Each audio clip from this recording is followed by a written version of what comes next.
Howdy, my name is Erica Sullivan, and I'm a master's student in the Rangeland Wildlife and Fisheries Management Department at Texas A&M University. Today, I am in San Angelo, Texas, and I'm going to share with you information on the Prairie Project and how we are teaching county extension agents, educators, high school students, and landowners about woody brush encroachment in our native grassland savanna ecosystems throughout the Great Plains. Over the last 100 years, dramatic increases in the number of woody plants has been observed in the Great Plains.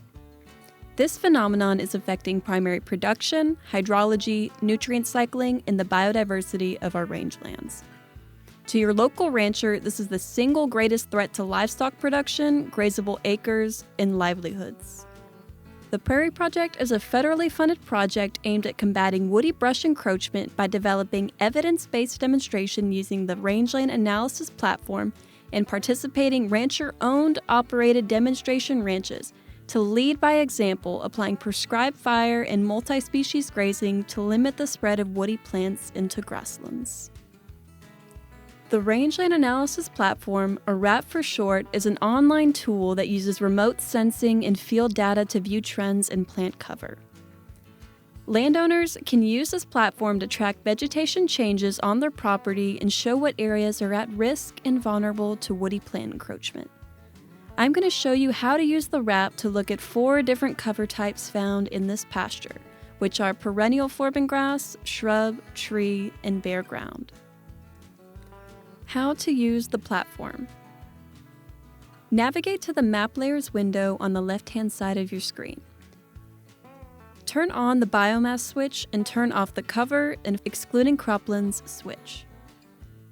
Change the biomass type to Perennial Forb and Grasses.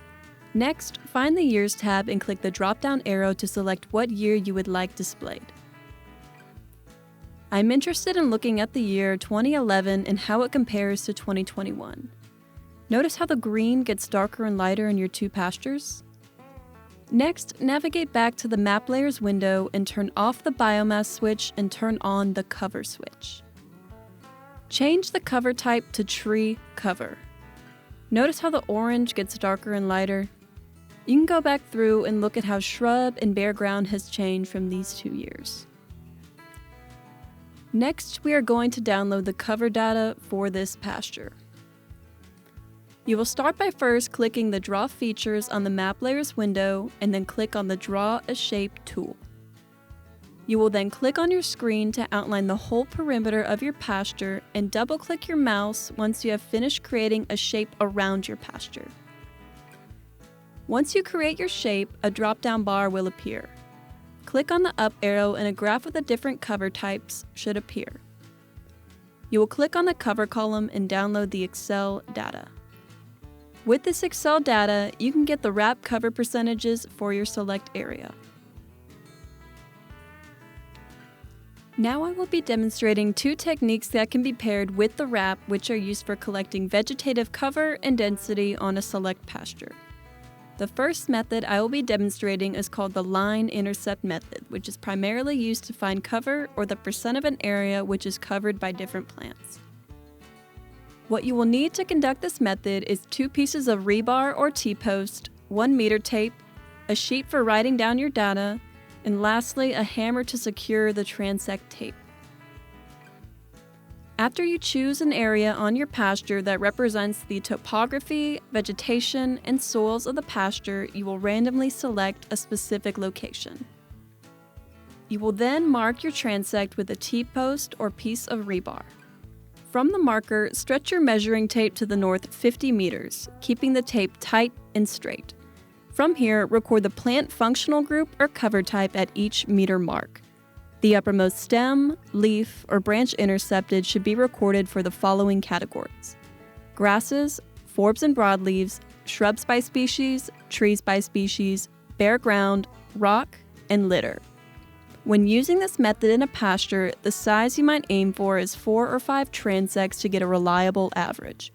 However, this number is highly dependent on the amount of variation in plant species, soil type, and what your goals are. Okay, the next method I will be demonstrating is the closest individual method. The closest individual method is a common way to estimate the density of woody plant vegetation present in a specific area. All you need to use this method is another data sheet and another meter tape. Along the original 50-meter transects, you will sample at 10, 20, 30, and 40 meters. At these locations, measure the distance to the closest tree and shrub in any direction. You want to measure to the middle of the plant or to the trunk of a tree. With this method, you can increase or decrease the sampling density depending on the type of question you're wanting to answer with this data. When using the closest individual method, there are a couple rules you should follow. Do not measure the same plant twice. Do not measure plants greater than 50 meters from the sample point. And when plants are greater than 50 meters, mark 50 meters on your data sheet for that sample point. Once you are done sampling, you can calculate density by finding the average distance of your 4 measurements. In this video, I have shown you how to combine the wrap with 2 different techniques that can be used to take cover and density measurements over a specified area. For more videos, please visit our website, theprairieproject.org, and follow our social media page @PrairieRestored on Facebook, Instagram, and Twitter.